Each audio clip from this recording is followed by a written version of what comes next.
saya tidak tahu asal-usulnya bagaimana, karena sudah ada sebelum saya jadi menteri.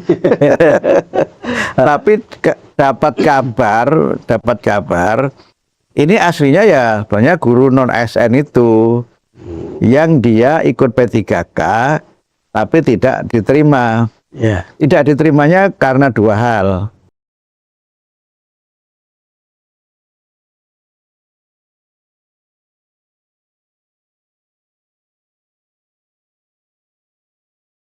Sebenarnya nggak gitu-gitu amat sih. Iya. Ya gitu tapi nggak gitu-gitu amat. Gitu tapi nggak gitu-gitu amat. Terus gimana? Ya karena sebenarnya kalau kita lihat alokasi dana pendidikan itu yang berkaitan dengan peningkatan mutu tetap berjalan. Misalnya revitalisasi satuan pendidikan itu kan berjalan, bahkan terus ditambah oleh Pak Presiden ya. 2025 untuk 16.167 dengan dana sekitar 10 triliun itu bisa kita realisasi menjadi 16.167. Tahun ini dengan alokasi sekitar 71.744 satuan pendidikan. Itu lebih banyak dari tahun lalu kan, dan alokasinya sekitar 78 triliun. Jadi sebenarnya masih tinggi anggaran itu, termasuk juga anggaran digitalisasi juga. Kalau tahun lalu per sekolah itu 1, tahun ini kan disampaikan Pak Presiden per sekolah nanti ditambah 3. Dari 1 ditambah 3. Ya, jadi nanti rata-rata akan ada 4 interaktif flat panel. Mungkin ada juga yang 3 kalau kelasnya memang cuma 3. Nah, jadi sebenarnya yang disampaikan oleh berbagai pihak itu tidak sepenuhnya seperti itu, benar sepenuhnya begitu. Makanya saya sebut tadi ya begitu tapi tidak begitu. Begitu tapi tidak begitu. Soalnya kalau kita baca isi gugatannya itu ke MK kan seperti ada sesuatu yang luar biasa. Walaupun memang ada komponen-komponen yang terdampak oleh efisiensi. Ya, terutama komponen perjalanan dinas. Kalau perjalanan dinas itu kan kira-kira ya menterinya jangan sering pergi-pergi dong, kira-kira begitu kan. Yang itu ya tidak berkait langsung dengan mutu sebenarnya. Karena itu yang berkaitan dengan mutu masih tetap menjadi porsi yang besar dalam pendanaan pendidikan. Malah tunjangan guru juga dinaikkan kan. Tunjangan guru non ASN itu dinaikkan dari 1,5 juta menjadi 2 juta. Sehingga praktis sekarang ya sebenarnya guru-guru itu juga sudah lumayan pendapatannya, walaupun mungkin memang ya masih ada yang memang perlu ditingkatkan. Guru yang tidak menerima tunjangan sertifikasi pun kita beri insentif. Insentif itu kita berikan 400.000 per bulan, yang sebelumnya 300.000 per bulan kita naikkan menjadi 400.000 per bulan. Jadi sebenarnya ya begitu tapi tidak begitu. Atau nggak gitu-gitu amat. Nggak gitu-gitu amat, Mas. Tetapi kan kita, ini saya tidak tahu faktanya ya, tetapi kalau kita membaca berita, kan masih ada guru guru honorer ya, yang dibayar sangat murah, 200.000, 300.000 per bulan gitu. Nah itu begini, jadi publik ini belum memahami secara utuh konsep dan mekanisme rekrutmen guru. Jadi guru itu kalau mengikuti aturan di dalam undang-undang ASN itu kan dibagi 2. Ada guru ASN dan ada guru non ASN. Nah, guru ASN itu ada 2. Guru PNS dan guru P3K. P3K ya. Itu dua-duanya ASN itu, ASN. Nah, yang non ASN itu yang sering disebut dengan honor.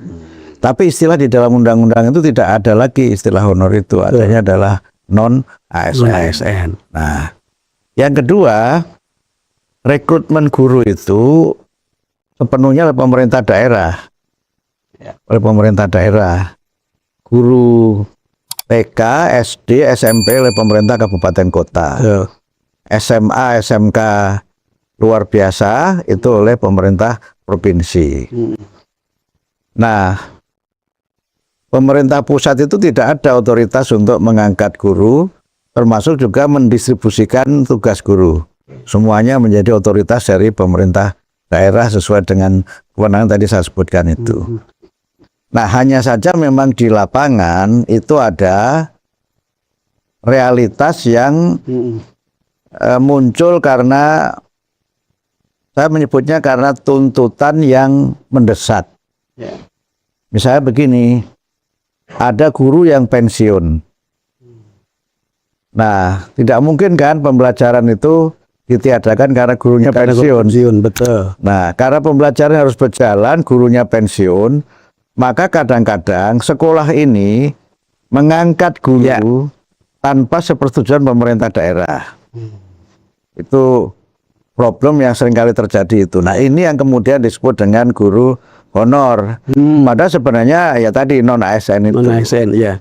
Atau yang kedua, karena pengangkatan pemerintah daerah itu, Bang Don, sekian lama terjadi proses di mana pemerintah daerah itu mengangkat guru karena kepentingan politis. Betul. Nah, Mengangkat banyak guru. jadi mau maju periode kedua gitu, itu banyak incumbent yang kemudian mengangkat guru. Bahkan tidak hanya guru sih, pegawai-pegawai lain juga kontrak banyak. Ya, sehingga akhirnya over. Sementara standar penggajian itu tidak ada. Nah, karena standar penggajian tidak ada, maka tergantung dari kemampuan pemerintah daerah. Ini sebab mengapa kemudian masih terjadi seperti yang disampaikan oleh Bang Don itu. Nah, guru non-ASN itu ada yang mengajar di swasta, ada yang mengajar di negeri. Iya.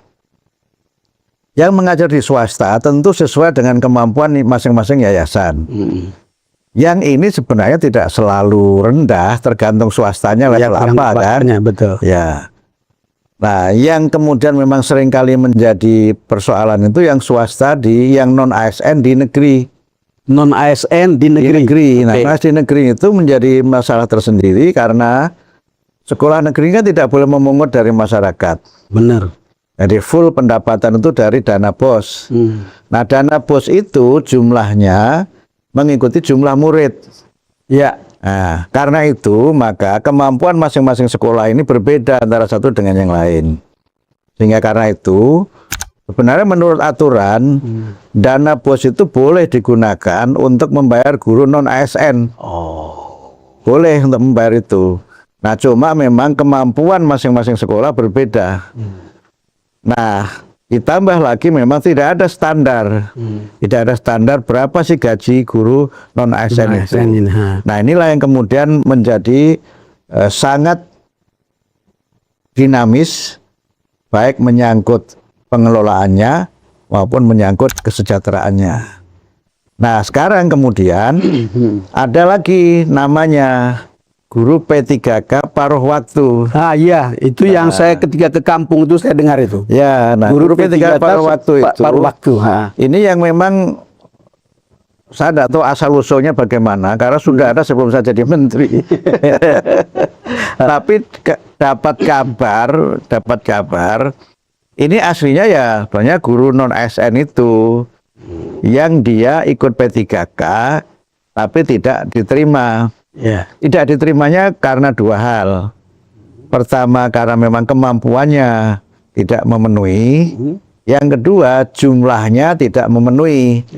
Nah, sehingga kemudian mereka semacam dibuat sekoci begitu, bernama P3K paruh waktu. Nah, P3K paruh waktu ini ASN juga, Bang.